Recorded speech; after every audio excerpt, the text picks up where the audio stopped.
Salut! Je me souviens de ce monde où les seules barrières étaient celles dans les champs de vaches. Non, c'est pas ça, pardon. Ce monde où on n'avait pas beaucoup de jeux, on était des jeunes fauchés et où on torpillait chaque jeu à 100% pour en extraire la moindre goutte de jus. Les studios de jeux vidéo le savaient bien ça, en ajoutant souvent du contenu bonus au jeu, des trucs qu'on a un peu oubliés depuis, mais qui nous ont bien fait passer le temps à l'époque. Aujourd'hui, on va revenir sur un contenu de ce genre, les mini-jeux Mario sur DS, et boum, la décharge de nostalgie dans vos tronches, oui, c'est le moment d'en reparler.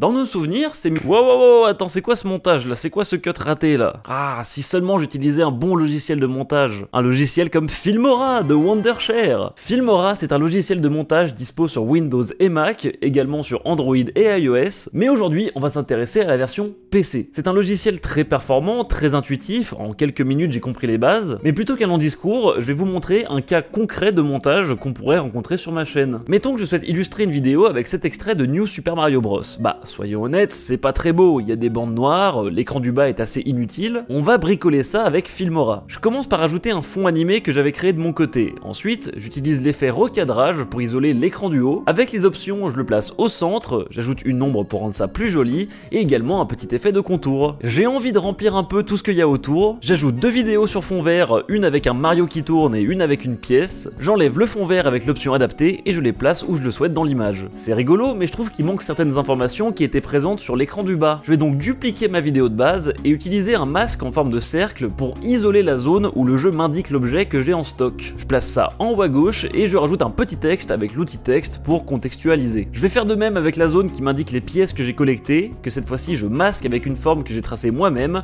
je la place à côté de ma pièce. Maintenant je souhaite ajouter un effet de flou léger sur plusieurs pistes en même temps, je vais donc créer un calque de réglage sur lequel je mets l'effet de flou, ce qui me permet de contrôler l'effet sur plusieurs pistes en même temps. À partir de là, j'ai plus qu'à exporter et c'est prêt, voici le rendu final.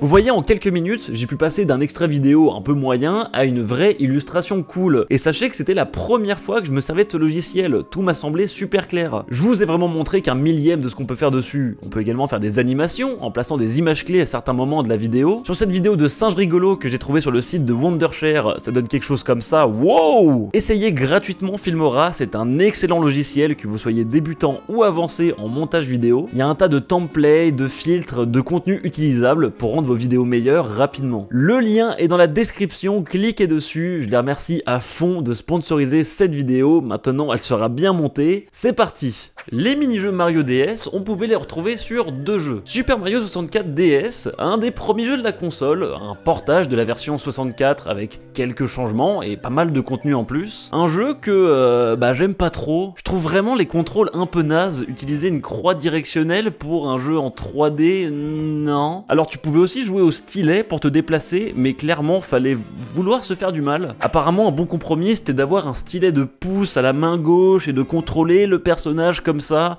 Je pense que ça reste quand même moins bien qu'un vrai stick. Bref, j'aime pas trop ce jeu, mais en fait on s'en fout un peu parce que je parle pas de ça précisément aujourd'hui. Dans le menu principal, on avait accès à la fameuse salle de jeu pour jouer à divers mini-jeux, on reparlera d'eux après. Un autre jeu sur lequel il y avait ces mini-jeux, c'est New Super Mario Bros, un platformer 2D que je trouve excellent. Les contrôles sont parfaits, les mondes sont variés, il y a énormément de secrets, de contenu à débloquer de telle ou telle manière, avec tel ou tel objet. C'est riche, c'est ni trop dur ni trop simple, c'est de la bombe atomique, contrairement aux nouveaux platformers 2D qui sont Dans le menu principal, on avait aussi accès aux mini-jeux qui sont plus ou moins les mêmes que sur la version 64, mais avec quelques subtilités, on y revient justement. La première fois que tu lances Mario 64 DS, tu n'as accès qu'à 8 mini-jeux. 8 mini-jeux classés en 4 catégories, Yoshi, Mario, Luigi et Wario. Des catégories un peu random, genre il y a des mini-jeux avec Luigi dans la catégorie Yoshi. Pour en avoir plus des mini-jeux, il fallait jouer au jeu de base. Fallait même récupérer toutes les étoiles du jeu pour un seul mini-jeu, la machine à sous dans sa version qui gagne le plus. Avec toutes les étoiles, on pouvait aller sur le toit du château et attraper le lapin vert qui donne une clé pour débloquer l'accès au mini-jeu. Il fallait farmer les 28 mini-jeux supplémentaires en attrapant des lapins dans le jeu de base. Sur New Super Mario Bros, rien de tout ça, tous les mini-jeux sont débloqués dès le début. mais il y en a moins. 2 fois moins en réalité, il y en a 18 contre 36 dans Mario 64 DS. Il fallait faire un choix si tu voulais jouer à ces mini-jeux. Mario 64 ou Super Mario Bros. Bon Néo, alors choisis New Super Mario Bros et tu auras accès à 18 mini-jeux sans faire d'effort. Choisis Mario 64 et tu n'auras que 8 mini-jeux, mais tu pourras en farmer 28 autres en récupérant des clés sur des lapins. Tu prends quoi? C'est marrant, on dirait la scène dans Matrix. Alors, je sais vraiment pas comment réagir, Néo. C'est le combienième degré de l'humour, ça. Aide-moi, à l'aide. Oh, je crois que c'est la fin du sketch, là. Niveau gameplay, ça donne quoi, ces mini-jeux? Eh ben, il y a du bon, il y a du très bon, et puis t'as du parfaitement à chier aussi. Le jeu des pétales avec Yoshi, par exemple. Tu tires les pétales d'une fleur une par une, en fonction de celle qui tombe en dernier, tu sais si c'est elle t'aime ou elle t'aime pas. Bon, bah ça, c'est une masterclass, hein. Oh, le banger. Mais t'as aussi des trucs très très bons, des trucs que j'avais oubliés mais que j'ai surkiffé redécouvrir. Dans ce mini-jeu, on a 4 têtes qui vont descendre et qu'on doit placer sur le corps qui leur correspond. On peut tracer des lignes entre les colonnes qui vont forcer les têtes à changer de direction. À chaque niveau, faut donc créer les chemins qui vont permettre de résoudre le puzzle, sauf que les lignes tracées précédemment restent à l'écran. En fonction des lignes que t'as placées avant, en fonction de l'ordre des têtes en haut, faut toujours retracer des lignes en étant sûr que ça ne ruine pas un autre chemin. C'est très satisfaisant quand tout se mélange puis que finalement bim, tout va au bon endroit, c'est un vrai bon mini-jeu de puzzle. D'ailleurs, on dit puzzle ou on dit puzzle? En commentaire la team, dites-le moi. Le référencement, yes. Un mini-jeu que je trouve un peu meilleur que l'autre version de ce mini-jeu en temps réel, où une tête de Mario va descendre et où il faut tracer des lignes pour l'amener vers l'étoile. C'est moins profond, disons. Car oui, dans Super Mario 64 DS, et j'ai réussi à le dire correctement, let's go, ok, il y a 36 mini-jeux, mais beaucoup d'entre eux sont des copies d'un autre avec une légère modification de gameplay. Le jeu du trampoline, par exemple, des Mario vont se jeter dans le vide et il faut tracer des trampolines qui vont les faire rebondir. Pour gagner des points, faut réussir à les faire atterrir au bon endroit à droite de l'écran. Et bah il y a aussi une autre version avec le même système mais où ce sera dans des cercles de couleurs qu'il faut les faire passer pour scorer. Ça fait partie des mini-jeux qui m'ont déçu en vrai. Ouais, je sais pas, j'aimais bien à l'époque mais je pense que j'étais vraiment un bandeur de trampolines. Faut dire que quand t'es gamin t'aimes vraiment bien ça, les trampolines. Mais c'est vrai que c'est cool les trampolines. Sauf que là vraiment c'est super galère de contrôler l'angle de Mario, sa puissance. Vu qu'il y en a plusieurs à l'écran, tu vas souvent te contenter de tracer ça un peu au hasard et prier pour que ça marche. C'est très random, c'est pas très fun. Comme le jeu de la boule de neige, il faut faire rouler une boule de neige le plus vite possible jusqu'à la fin du niveau, plus elle grossit, plus elle accélère. Concept marrant, satisfaisant avec l'accélération que prend la boule de neige, sauf que vient toujours un moment où tu te manges un rocher ou un rebord, ta boule de neige perd toute sa vitesse, t'es triste, c'est juste frustrant que ça te coupe tout fun. Vous savez, c'est vraiment le même feeling que si quelqu'un venait te montrer une photo de ton daron pendant que t'es en train de te... Et du coup t'as envie de te... comme ça. Oh là là, merci de ouf YouTube de censurer la vulgarité maintenant. Vous avez pas eu à entendre ça, c'est génial. Merci YouTube, merci. En fait, ce qui est curieux, c'est vraiment que t'as un gros écart de profondeur entre certains jeux. Par exemple, le mini-jeu des bombes qu'il faut trier par couleur, c'est de la bombe. Celle-là, elle était vraiment bien. Au début, ça va, t'as juste une bombe qui arrive de temps en temps, tu la fais glisser dans son compartiment, tout baigne, puis ça devient vite le bordel de fou, avec plusieurs bombes qui sortent en même temps et vont dans la mauvaise direction, les couleurs se mélangent, t'es vite submergé, mais c'est très très fun. Et en plus, t'as des petits moments de pause pour souffler quand un compartiment est plein, c'est très arcade, c'est très cool. Le puzzle de Yoshi aussi, on a un motif sur l'écran du haut et on doit le reproduire en un certain nombre de coups sur l'écran du bas, sachant qu'à chaque fois qu'on touche une case, la case et les 8 autour vont se retourner. Rejouer à ça m'a fait me rendre compte que je suis toujours aussi idiot qu'à l'époque, j'étais très nul et je le suis encore maintenant. Ça devient vraiment difficile quand t'as plusieurs coups à faire, mais c'est super sympa. Par contre, à l'inverse, celui où faut faire monter Yoshi en soufflant dans le micro et faut esquiver les mascasses là, c'est nul. Genre c'est très vide, c'est juste une démo technique de « Hey, vous avez vu, on peut souffler dans la console, c'est génial !» Non. Si c'est pour faire ça, clairement non. Des jeux comme WarioWare Touch y arrivaient beaucoup mieux avec un niveau entier dédié au micro. Et encore, c'est pas le meilleur, mais au moins c'était un peu réussi quoi. Il y en a des trucs très nuls. Je vous ai parlé de la fleur de Yoshi, hein, qui est bien bas. Hein. Mais il y a aussi un jeu de memory à base de son. Regardez-moi cet écran du bas du pauvre, il n'y a aucune animation. On dirait un design pour un jeu flash rincé.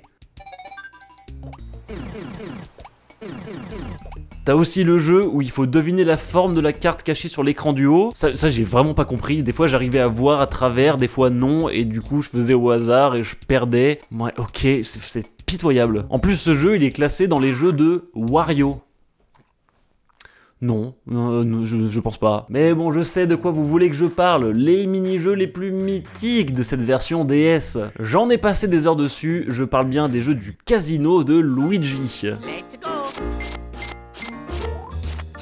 Pour le coup, Super Mario 64 est bien plus généreux sur ça, avec 6 jeux uniques contre seulement 3 pour New Super Mario Bros, pas les meilleurs en plus. Ces jeux sont vraiment cool, avec la petite ambiance casino sur l'écran du haut, avec Luigi en croupier qui te pique toute ta thune, le petit Toad qui passe avec son plateau derrière là, la musique évidemment qui passe en fond là et que je trouve très posée.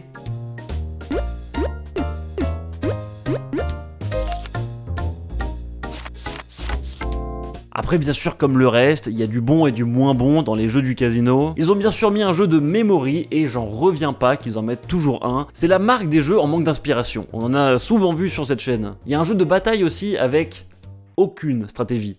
Rien. T'as juste une chance sur 2 de doubler ta mise, sinon tu la perds. Si je me souviens bien de mes cours sur l'espérance de gain au lycée, bah ça fait un jeu où tu vas rester globalement au même montant d'argent. Ok. Dans le mieux, t'as la roulette, c'est une roulette, tout ce qu'il y a de plus classique, mais comme l'animation est fun, c'est rigolo. Puis t'as la possibilité de gagner beaucoup en misant sur une seule case, c'est un peu plus stimulant que le une chance sur 2 de gagner à la bataille. Le jeu des machines à sous aussi, alors ça tourne trop vite pour espérer avoir une stratégie, mais pareil, y a de quoi devenir un peu accro parce que t'as envie de voir ce qui peut se passer si t'as les 3 étoiles. C'est justement ce jeu là qui existe en 2 versions pour rappel, une classique et une avec plus de chances de gagner que tu ne peux récupérer que si tu as récupéré toutes les étoiles du jeu de base. Quand j'étais petit j'avais que New Super Mario Bros donc j'ai pas pu jouer à ça qui était exclusif à la version 64 et merci de ouf parce que je me connais, gamin, rester sous la couette toute la nuit à roll encore en boucle pour espérer avoir les 3 étoiles, je me connais. Eh la team, on l'a tous fait non, de rester caché sous la couette, éclairé par la console. Ouais, oh là là, c'est grave de faire ça. Mais c'est bien le poker d'image qui semble faire consensus comme le jeu qui nous a le plus marqué, et je suis d'accord, c'était trop cool. C'est une version ultra simplifiée du poker avec 6 types de cartes possibles, et où à chaque round, tu vas choisir de garder ou non certaines cartes sur les 5 que Luigi te donne. Je me suis saigné sur ce jeu, à prier pour avoir 5 cartes similaires, j'y suis jamais arrivé, j'ai eu que un carré au maximum. Ce qui est vraiment cool, c'est que tes gains sont multipliés par la main que t'as réussi à faire, mais au passage, faut aussi réussir à battre Luigi, et croyez-moi qu'il joue sérieusement. Il te sortira des foules quand tu auras des brelans, des carrés quand tu auras des foules, etc. Même si t'as une bonne main, t'es quand même un peu le frisson de est-ce que je vais battre Luigi, c'est chouette, ça marche bien. Même si Super Mario 64 DS semble être plus complet, avec plus de mini-jeux, il y avait quand même des mini-jeux exclusifs à New Super Mario Bros DS, et surtout les mini-jeux en multi, jusque 4 joueurs. C'était assez cool, il y avait un petit côté Mario Party du pauvre, mais c'était sympa de jouer au poker avec ses potes, et en plus les jeux étaient sélectionnés au hasard, donc fallait genre maîtriser tous les jeux pour devenir le meilleur et tout. Pourquoi pas, il y a un truc sympa. Puis finalement, même si c'est un peu hors catégorie, t'avais aussi le mode versus en 1v1 sur New Super Mario Bros. En gros, c'est le jeu de base, sauf qu'il faut réussir à sauter, envoyer des boules de feu à son adversaire pour lui faire perdre des étoiles, puis il faut les récupérer après. C'était plutôt cool, j'en ai passé du temps dessus, c'était pas mon mode préféré, mais ça va. Du coup, que choisis-tu? Super Mario 64 DS ou New Super Mario Bros? Bon, Néo, non mais je vais pas faire 2 fois la même blague, je suis vraiment un déchet à ce point sur YouTube, ça y est, on en est là. Merci d'avoir regardé, n'hésitez pas à me raconter en commentaire vos petites anecdotes sur cette époque, sur les jeux que vous avez pu tester, etc. Déjà pour le référencement, bien sûr, mais aussi parce que j'aime bien vous lire, premier degré, vous me faites des... J'aime bien les gros pavés de lecture, là. Brrr. Finalement, ces jeux, ça aurait été une rétrospective plutôt agréable. Je dis pas que je vais les poncer tous les jours maintenant, mais il y avait des trucs cool, et des trucs que j'ai pas revus dans d'autres jeux depuis, et je serais curieux de les voir revenir quoi. Abonnez-vous, objectif 200 000 abonnés la team. Avec 200 000 abonnés, j'aurai beaucoup plus de pouvoir pour me vendre à des marques, et j'aurai donc plus d'argent, ce qui est nécessaire pour survivre. Donc faites-le s'il vous plaît. Mettez un like, partagez, prenez soin de vous, à la prochaine la team, et coupez. Oh le petit effet ascenseur là, c'est brillant, c'est brillant.